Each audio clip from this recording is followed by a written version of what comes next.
naming ikaligtas. Your name is above in every other name. There is Lord, there is power, there is hope, there is healing, salvation, redemption in Thy name. We believe in Thee, we trust in Thee. There is Jesus. Dalangin namin ang gabay at patnubay mo, mahal na Panginoon. Langisan mo ngayong bang lingkod, tunay na saga ng akin. Wala po akong magagawa. Anoint the words, there is Jesus. Put Thy words in my mouth, leading prayer for beloved honorable pastor. In the mighty name of Jesus, bless us, O Lord. Bless us in Jesus' name. Amen and amen. Hallelujah.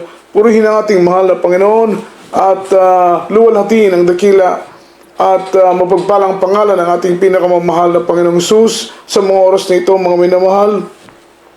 Sa Diyos lamang po ang kapurihan, kaluwalhatian, all the glory, honor, worship, and thanksgiving only belongs to our Lord Jesus Christ, our dearest Savior.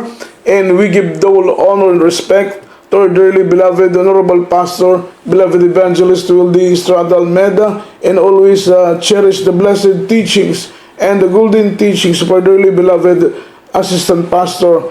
To the beloved children, whole blessed Almeida family, ay magandang gabi po mga minamahal sa lahat po ng ating mga webcast viewers around the globe na patuloy pong umaantabay sa banal na gawain ng ating mahal na Panginoon, sa lahat po mga minamahal ng ating minamahal na mga kababayan sa buong Luzon, Visayas at sa buong Mindanao, sa lahat po ng ating mga Muslim brothers, mga minamahal, at sa lahat po ng ating mga kapatiran na patuloy pong sumusubaybay sa banal na gawain ng ating mahal na Panginoon. Tunay ng Diyos po ang magpala sa inyo, ang kapayapaan at kagalakan na bunga ng ating paglilingkod ay sumagana po, minamahal, sa buhay ng bawat isa sa atin. Sa mga oras nito, mga minamahal, tayo po ay dadako na po sa pinakamahalagang bahagi ng ating banal na programa, ang ating pong pagkinig ng banal na salita ng ating mahal na Panginoon na siyang pagkain, minamahal ng ating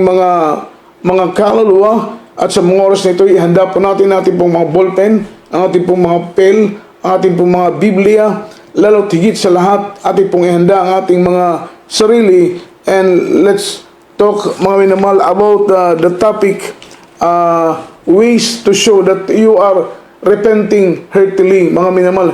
Yung maipakita natin sa ating mahal na Panginoon na tayo po ay taos-pusong lumalapit sa pagsisisi sa ating pinakamamahal na Panginoon. Sapagkat bilang anak ng ating mahal na Panginoon, mga minamahal, meron po tayong tinatawag na mga unguarded moment.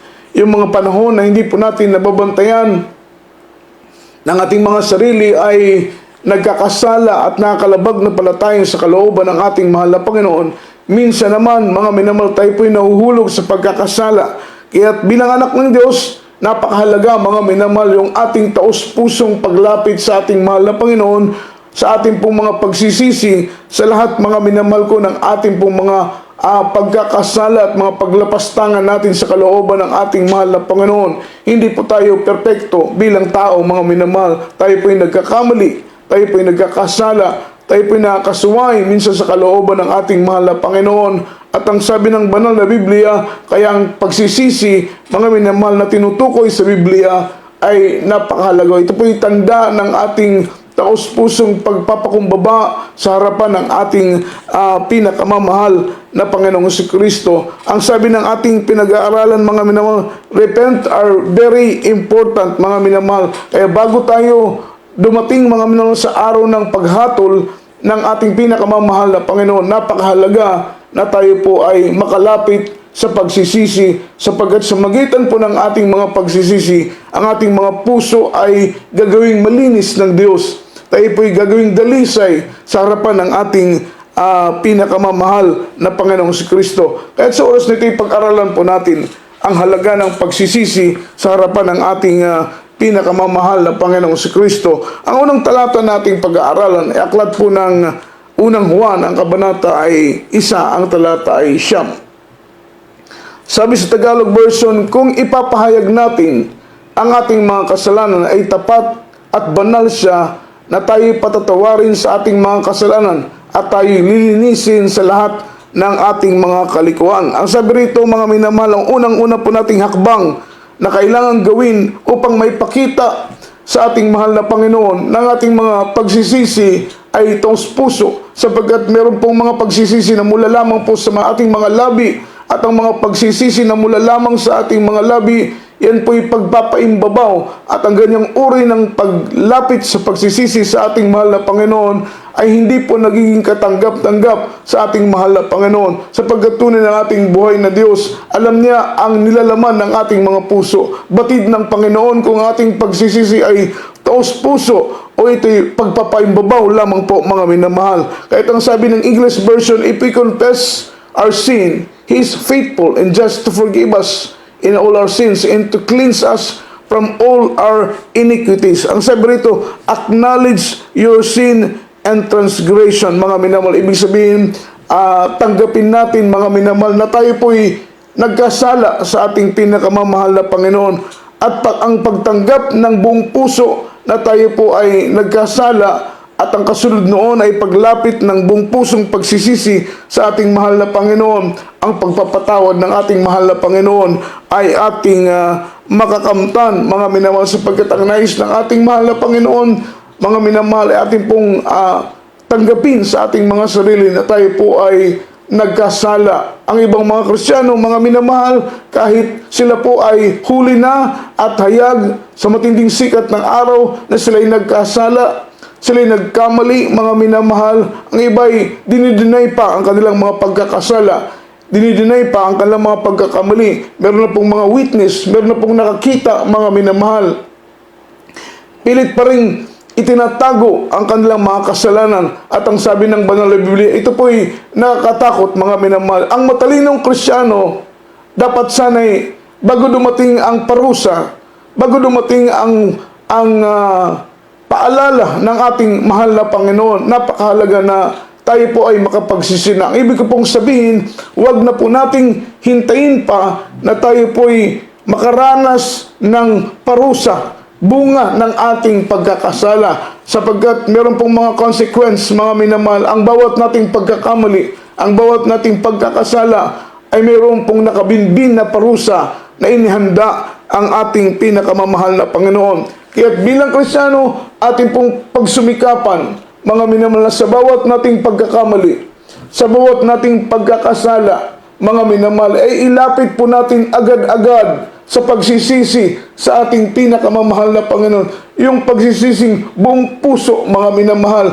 yun po ang katanggap-tanggap sa harapan ng ating mahal na Panginoon. Sabi ng Biblia, if we confess our sin, He is faithful, He is just to forgive us. Siya po'y matuwid na Diyos, tapat na Diyos, na handang, mga minamahal, magbigay ng kapatawaran sa ating pong mga pagkakasala, at tayo po'y lilinisin, sabi ng Biblia, and cleanse us from all unrighteousness, all filthiness, sa lahat po ng ating mga karumihan.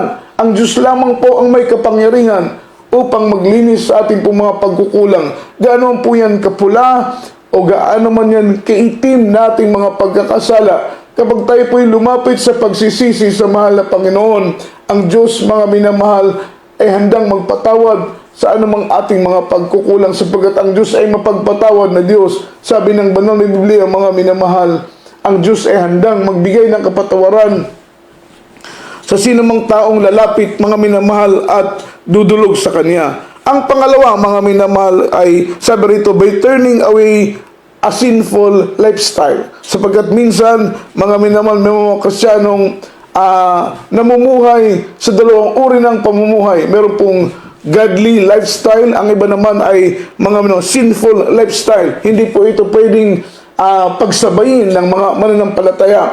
Kapag mamuhay tayong makadiyos, ang estilo ng ating pamumuhay, mga minamahal, yan ang buhay na kinalulugdan ng ating pinakamamahal na Panginoon. At yung sinful living, sinful lifestyle, yan po yung buhay na karamal-dumal sa paningin ng ating pinakamamahal na Panginoon. At ang nais ng ating buhay na Diyos bilang anak ng ating mahal na Panginoon ay pagsumikapan po nating mamuhay tayong kalugod-lugod sa mahal na Panginoon, upang ang patnubay ng Diyos, ang gabay ng Diyos, ang pag-iingat ng ating mahal na Panginoon ay palaging, mga minamahal, ay sumaatin. Ano po ang sabi ng Biblia sa aklat ng Honas? Ang kabanata ay 3, ang talata ay 8 hanggang talatang 10. Ang sabi rito, kundi Nangagbalot sila ng kanyang magaspang ang tao at gayon din ang mga hayop. Ito po'y mga minor act of repentance. Sapagkat itong pagkakataong ito ay ibubuhos ng mahal na Panginoon ng kanyang puot, mga minamahal sa syudad ng Nineveh. Ngunit ang hari, mga minamahal, at ang lahat ng sambahayan, mga minamahal at mga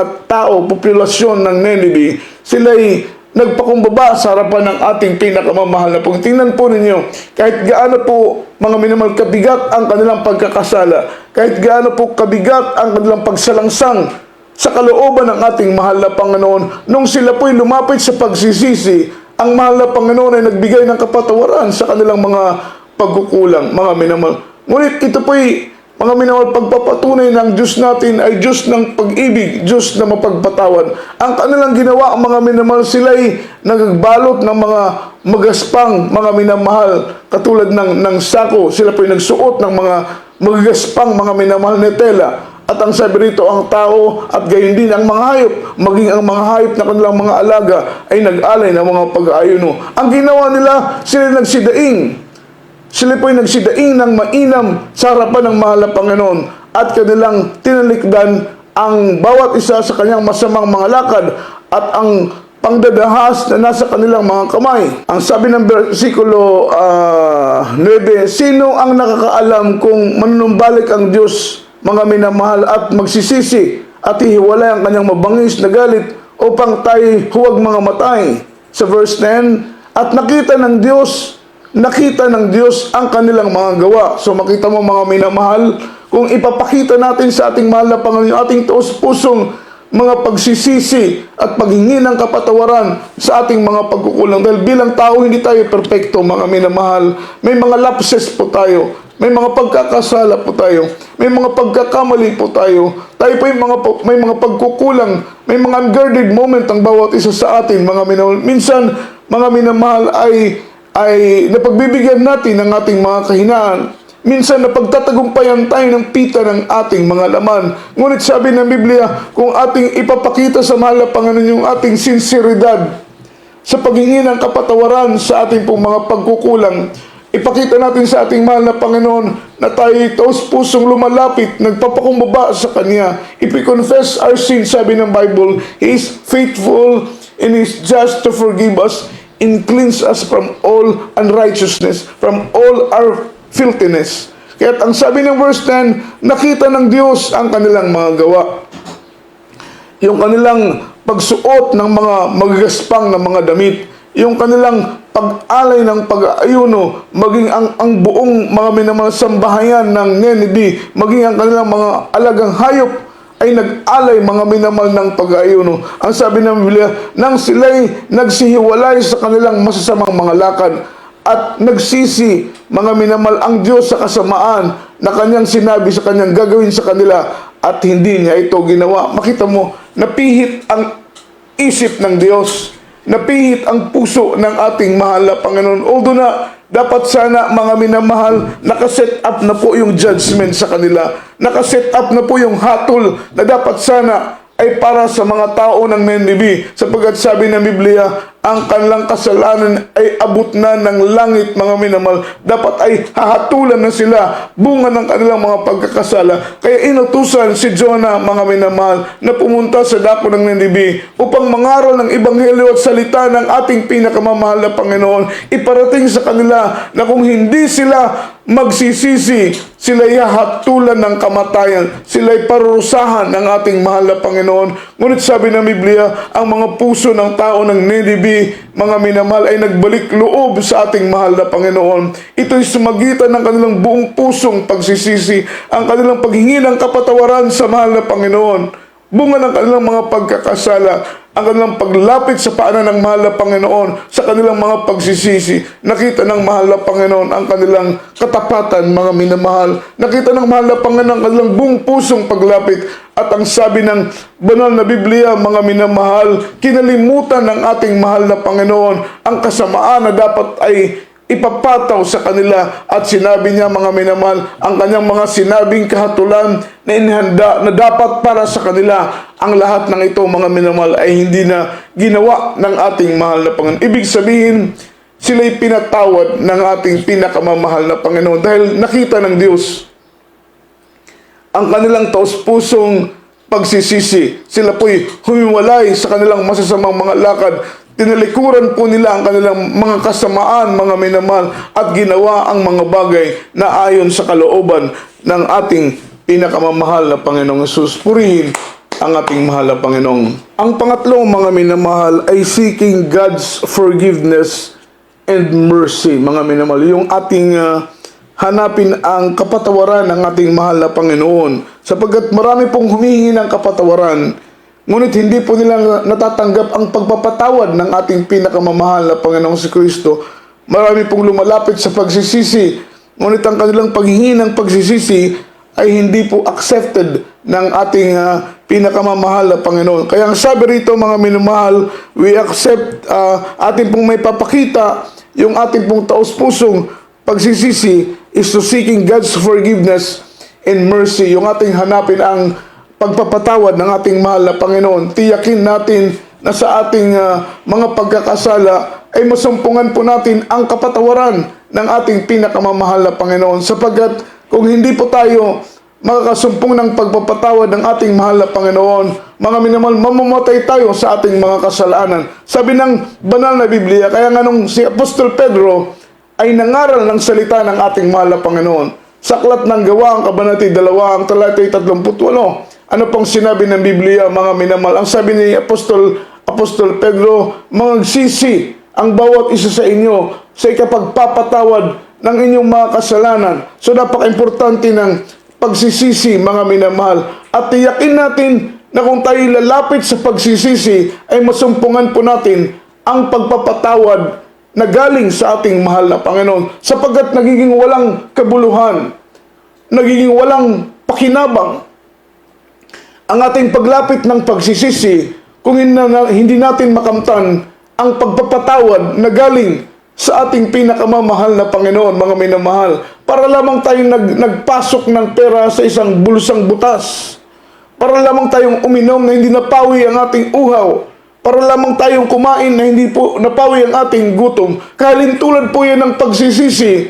Ng ating pagsisisi ay hindi nakasumpong ng pagpapatawad galing sa ating pinakamamahal na Panginoon. Napakaraming mga minamahal lumapit sa pagsisisi, ngunit ang kanilang mga minamahal paglapit ay hindi nakasumpong ng pagpapatawad galing sa ating mahal na Panginoon. Kaya we need to seek heartily, mga minamahal, God's forgiveness and mercy. Hanapin natin ng buong puso. Tiyakin natin na masumpungan natin ang pagpapatawad na galing sa ating mahal na Panginoon. Kaya sabi ni Apostol Pedro, magsisi, at pagkatapos ninyong magsisi, kayo tumanggap ng bautismo sa tubig sa pangalan ni Jesus, sapagkat sa magitan ng pagtanggap ng bautismo sa tubig sa pangalan ni Jesus, mapapatawad ang ating mga kasalanan. At kapag mapatawad ang ating kasalanan, tatanggapin natin ang gasa ng Espiritu Santo. Ito po'y patunay na tayo po'y pag-aari na ng ating mahal na Panginoon kapag ating matanggap ang gasa ng Espiritu Santo na galing sa Diyos.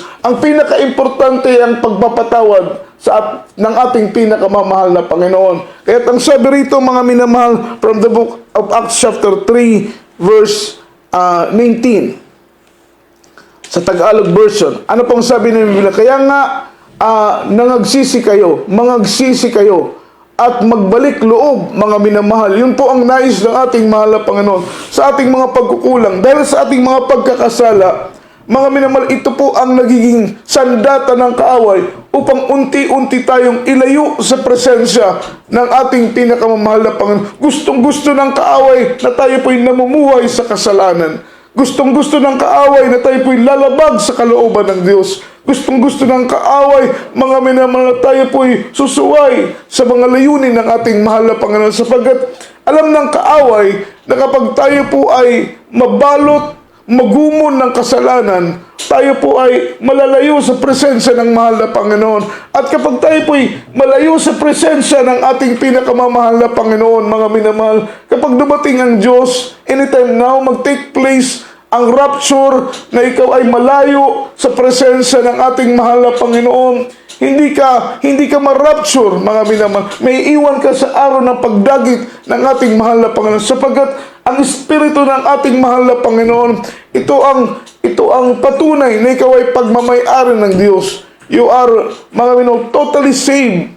Ikaw ay totoong ligtas kapag ikaw ay puspos ng Espiritu ng mahal na Panginoon. Kaya ang gusto ng kaaway, ikaw ay malayo sa presensya ng mahal na Panginoon. Itutulak ka ng kaaway para ikaw ay magkasala, lumabag sa kalooban ng ating mahal na Panginoon. Kaya ang sabi ng Biblia, kaya nga magsisi kayo, magbalik loob sa ating mahal na Panginoon upang mga pawi ang inyong mga kasalanan, upang kung magkagayoy magsidating ang mga panahon ng kaginhawaan mula sa harapan ng Panginoon. So makita mo mga minamahal, yung bunga ng ating pagsisisi, yung bunga ng ating pagbabalik loob sa mahal na Panginoon. Ano po ang bunga nito? Ano po ang outcome? Ano po ang magiging resulta kapag tayo po'y buong puso na magsisi? Ano po ang resulta kapag tayo po'y buong puso na magbalik loob sa ating mahal na Panginoon? Mapapawi ang inyong mga kasalanan. Unang-una, mapapawi ang ating mga kasalanan. Ito po yung napakahalaga bilang anak ng mahal na Panginoon, ng ating mga kasalanan na nagawa, mga minamahal, sa mga nagdaang panahon ay mapawi. Kaya kung tayo po'y magsisisi at buong puso na magbabalik loob sa Panginoon, mapapawi ang ating mga kasalanan. Pangalawa, upang kung magkagayoy magsidating ang mga panahon ng kaginhawaan, darating ang panahon ng kaginhawaan, syempre, ibibless tayo ng mahal na Panginoon.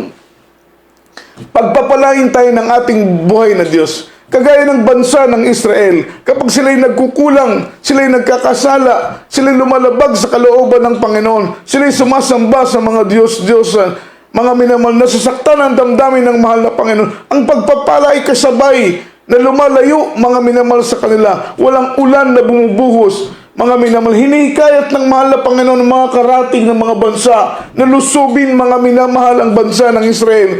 Kaya't ang bansa ng Israel, kapag sila po'y tumatalikod sa Panginoon, nakakaranas sila ng kagipitan, nakakaranas sila ng digmaan. Ang kanilang naranasan ay kaguluhan. Ngunit ang sabi rito, mga minamahal, kapag tayo po'y magsisi at magbalik loob sa mahal na Panginoon, mapapawi ang ating mga kasalanan. At ang sabi ng Biblia, magsisidating, mga minamahal, ang panahon ng kaginhawaan. Imagine yung bunga ng ating pagsisisi ng buong puso, yung bunga ng ating pagbabalik loob. Kaya bilang anak ng mahal na Panginoon, huwag mo nang patagalin, mga minamahal. Ramdam mo na malayo ka sa Diyos. Ramdam mo na ikaw ay malayo na sa presensya ng ating mahal na Panginoon. Huwag mo nang hayang lumipas sa pa ang isang buwan, lumipas pa ang ilang taon, mga minamahal, bago ka magbalik loob sa mahal na Panginoon. Ang ibang mga Kristiyano, mga minamahal, hinihintay pa ang matinding paalala. Hinihintay pa na sila'y gumapang,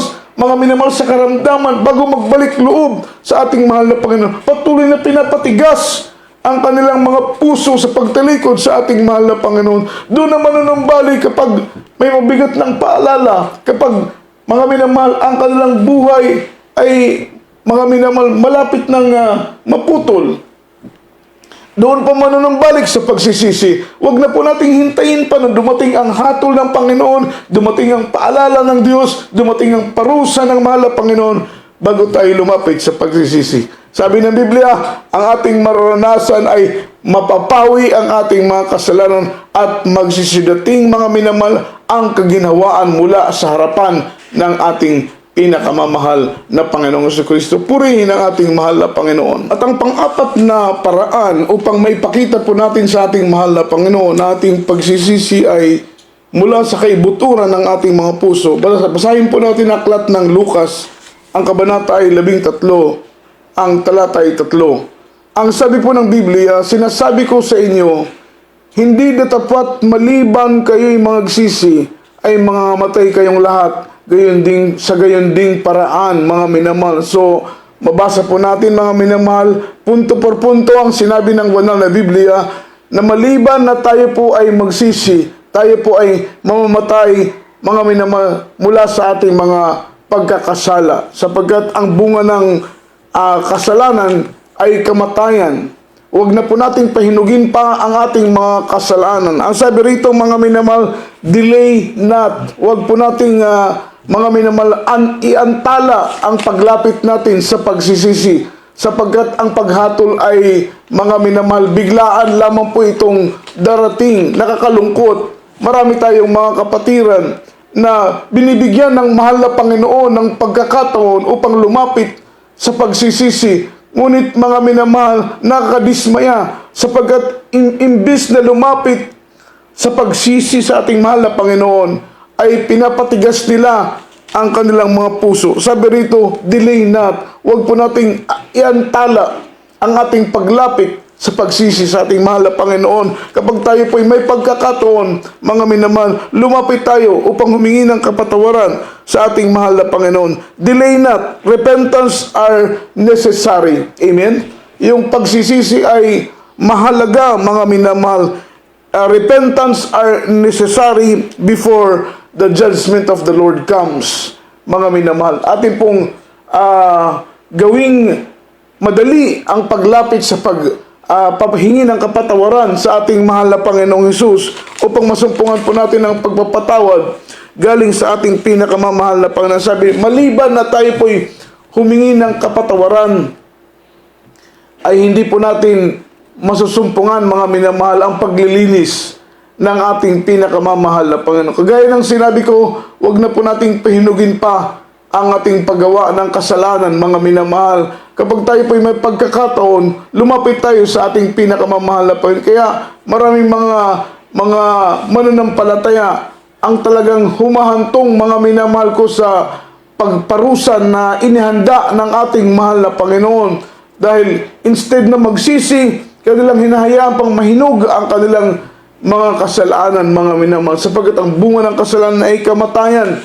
Ang naghihintay sa atin ay kapahamakan kapag patigasin natin ang ating mga puso.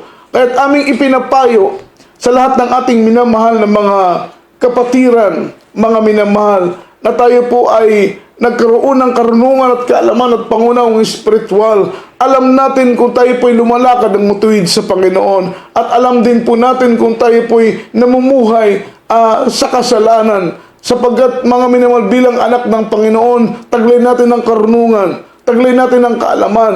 Kaya't alam natin kung tayo po'y nagkakasala. Alam natin kung tayo po'y lumalakad ng ayon sa kalooban ng ating pinakamamahal na Panginoon. Kaya't napakahalaga po, mga minamahal, ang maglingkod sa ating mahal na Panginoon. Sapagkat tanging Diyos lamang po ang makapagpapatawad ng ating pong mga kasalanan. Hindi po tayo kayang patawarin ng tao. At ito po'y nakasanayan natin sa ating kinamulatang relihiyon, na kapag tayo po'y nagkakasala, tayo po'y lumalapit sa pagkukumpisal sa tao. Sabi ng Biblia, mga minamahal, huwag tayong magkumpisal sa tao. Bakit po? Sapagkat ang tao ay makasalanan din katulad natin, mga minamahal. At ang tao ay hindi binigyan ng kapangyarihan upang magpatawad sa ating mga kasalanan. Tanging ang ating mahal na Panginoong Hesukristo lamang po ang may kapangyarihan upang mapatawad ang ating mga kasalanan. Kaya sa Kanya tayo lalapit sa pagsisisi. Sa Kanya tayo dudulog, sapagkat Siya lamang pong may kapangyarihan upang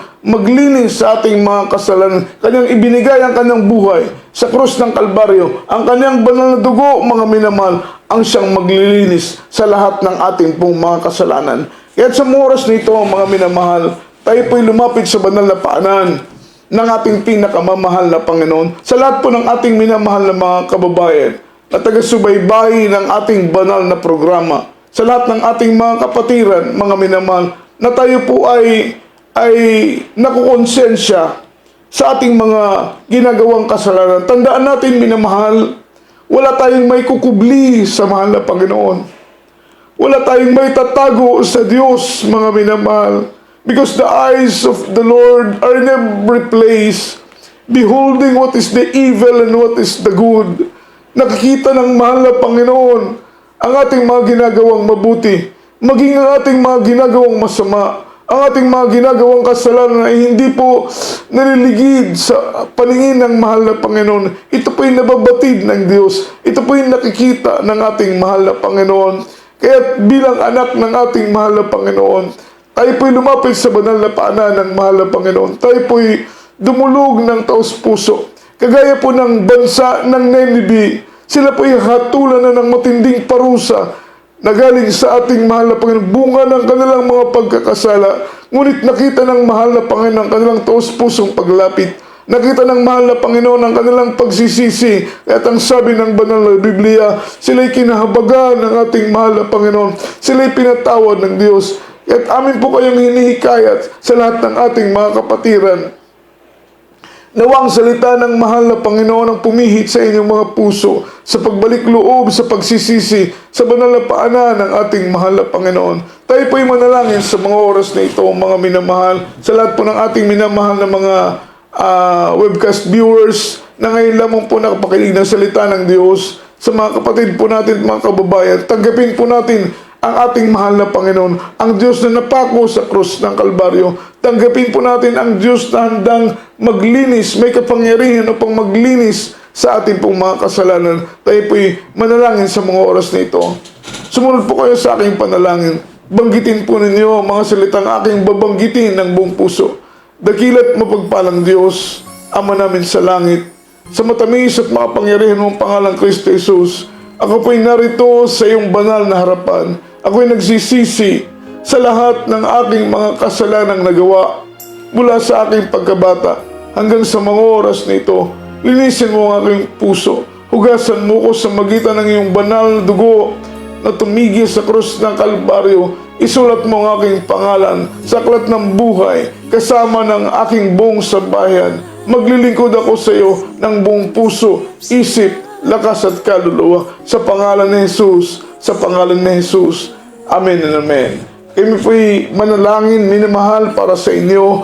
Mapagpalang Ama, Diyos na makapangyarihan sa lahat. Dalangin po namin, mahal na Panginoon, sa amin pong mga kababayan sa buong bansa ng Pilipinas, maging sa ibayong dagat, sa lahat ng naabot ng pangaral na ito. Ikaw mangusap sa kanilang mga puso, mahal na Panginoon. Sila'y tumanggap sa iyo, O Diyos. Bigyan mo sila ng pagkakataong makilala ka, mapaglingkuran ka, mahal na Panginoon. Isulat mo ang kanilang mga pangalan sa aklat ng buhay kasama ng kanilang buong sambayan. Sa pangalan ni Jesus.